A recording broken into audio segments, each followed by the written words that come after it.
Vroom, vroom. All right. We've got ourselves a Custom Cougar. Hot Wheels. Awesome car.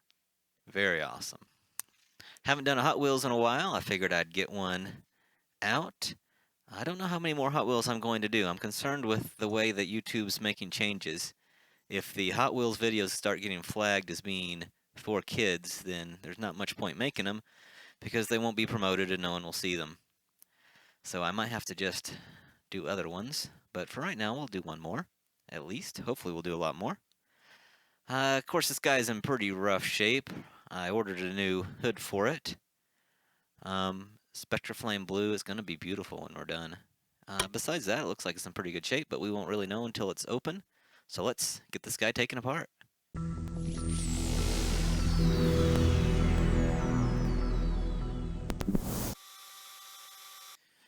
All right, let's take a look at it. The base is actually in really good shape. I love the details on these old ones. You don't see that as much as you used to. It's got bearing wheels, so those will have to be cut off. The interior was broken, but I don't think it makes a difference. I think it's going to be fine. I'll hold on to this piece just in case I need it. Ooh, very dirty. I love how the steering wheel is a different color. That's another thing you don't see. They're all molded together in one piece anymore. Oh, and the glass is, let's see, is it? Nope, it pops right out. After I ruined the glass on that Lamborghini, I'm really, really nervous about these old glasses. But this one's in good shape. You know, I could order another one, but there's absolutely no reason.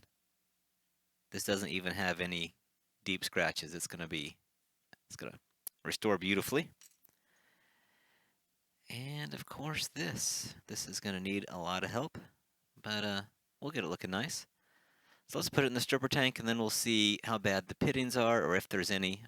I'm sure there's some. And then we'll get this guy looking nice. This should be a pretty easy restoration. Every time I say that, I know I'm jinxing myself. I don't normally show this step because it's kind of boring, but I need to drill out these posts to accept a screw. Some people drill and tap them. I don't do that. I just drill them and I use self-tapping screws. You can find them in my description of this video if you'd like to see the type of screws I use. They work great and they're super cheap. You get them off Amazon. But I just put a drop of oil and I'm using a 1/16 inch drill bit. And I go crazy slow. Okay, so here it is all naked, and just like people, when you take their clothes off, you can tell all their flaws, and this one really doesn't have that many. It's in pretty good shape. You can see a lot of corrosion, and I'm going to have to lightly sand that off. It's not going to take much work at all. That'll just help us get a nice zinc plating on top of this. It is missing some of the zinc, so it's going to need to be plated. But we're just going to lightly sand off using some 800 grit sandpaper. That corrosion, I mean, that's almost all it takes is right there. And then we'll zinc plate it. I get a lot of questions about my zinc plating system, and it's really simple. It takes about $10 to $15 to put together. You don't need a really complex setup to zinc plate. But let me run through you the whole setup. If you don't like it, you can skip forward in this part, but if you're interested, then go ahead and watch. So I start out with the zinc plating solution, and all that is vinegar and Epsom salts. I got about, a mason jar full of vinegar and about half a cup of Epsom salts, and you mix it up so it dissolves. And then you take your zinc anode, which is this thing right up here. It's just a piece of metal. And you can buy these on eBay, or most hardware stores will have a zinc anode of some sort, or zinc. And you put it in that vinegar and Epsom salt solution, and you let it sit for several days. And that gets some of these molecules from the zinc and puts it into the water. That's my understanding that it is then poisonous, so then you want to keep it out of, reach of kids and stuff. But it's not like if you touch it, it's not gonna hurt you. I get it on me all the time. The next part is the electrical system, which is crazy, crazy simple. Uh, on one end, let me see if I can move my camera.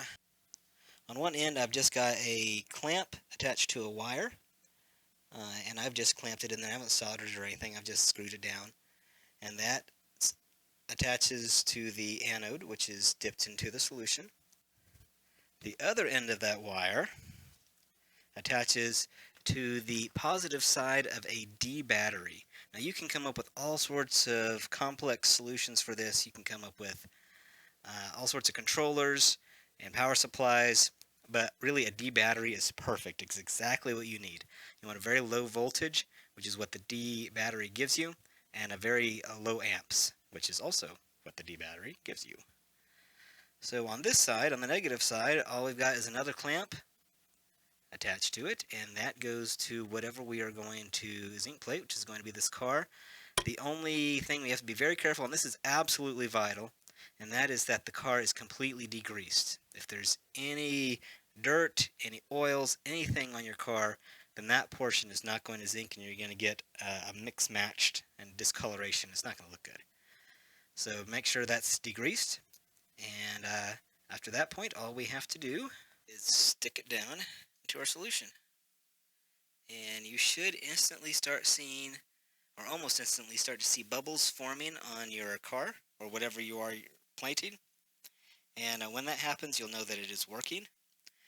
I do mine in 15-minute increments, so I'll dip it in here for 15 minutes, let it soak, let it plate for 15 minutes, pull it out, and then I take some steel wool and I shine it up, and you'll see it right away, what you need to shine up, the difference. And then I dip it in 3 or 4 times. Usually 3 is enough, but sometimes you need to do it a 4th time. That's all there is to zinc plating. Crazy, super easy, super extra cheap. I just pulled it out of the zinker, still wet from the solution. And this is what it looks like after you do a little bit of steel wool. Lines it up nice. Of course, we'll need to go over this with some polish again, and once we polish it, it'll get literally mirror polished. I mean, you'll be able to see it's like yourself, just like a mirror. Now, spots like this come from I probably didn't degrease it properly, but after the 3rd or 4th zinking, which is what this has, that's fine. I mean, that's why we do multiple exposures to it. Also, some people like to use a bubbler because you can get bubbles on this and it can cause discoloration, but I've found that completely unnecessary if you do lots of short treatments to it. Some people add sugar to the solution. It's also supposed to prevent those bubbles from forming and to brighten it, but completely unnecessary in my opinion. With some steel wool and some polishing, it works out just fine. So that's pretty much how I do my zinc plating. Next time I'm going to polish this guy up, and she is going to be mirror finished. It's going to look awesome. This is all polished up. It looks great. Now all I need to do is degrease it and spectraflame it. So I will see you in the paint booth. And of course we're going to go with what the original color was, and that was blue. We're going to be using Redline Shop Blue Spectracolor. And of course you need an activator for this because it's a urethane. If you guys have not seen my other videos, you are missing out. But I use this a lot. It is great paint. I absolutely love it.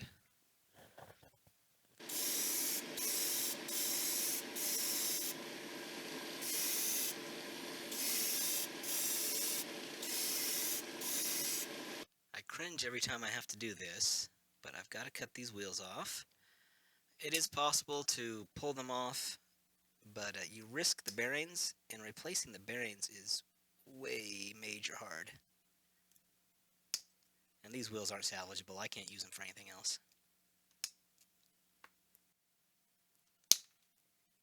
Now the next step is to dip this in some lime out to get rid of this corrosion.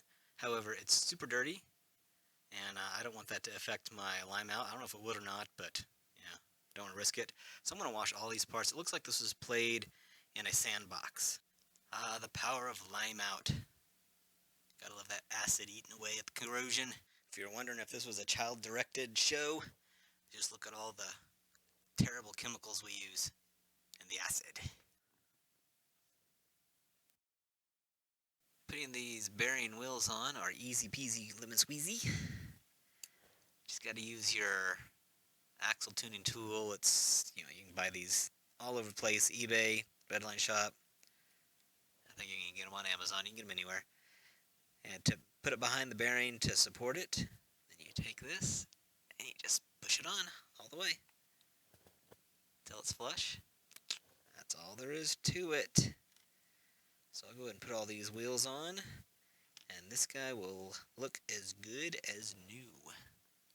I really like these reproduction wheels. They look nice. I really like these red brake lights that they put on the original Redlines. This one still had a lot of the original paint, but it was pretty faded.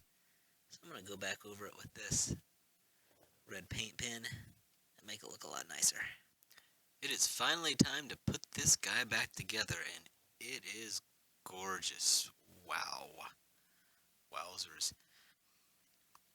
It looks like orange peel a little bit. It's not. That's the faceting of the die cast underneath. It is gorgeous. There's some fingerprints on it. That's just from me holding it. It's gorgeous. I've got a little bit of dust right there that settled on it. That's disappointing. But besides that, it is nice. You can see some more dust up in there. But it is nice. Nice. Okay, so let's very carefully put this back together. Don't want to scratch anything.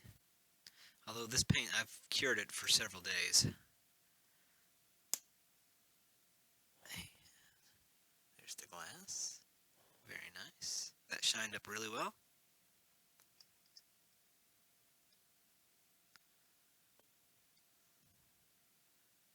There we go.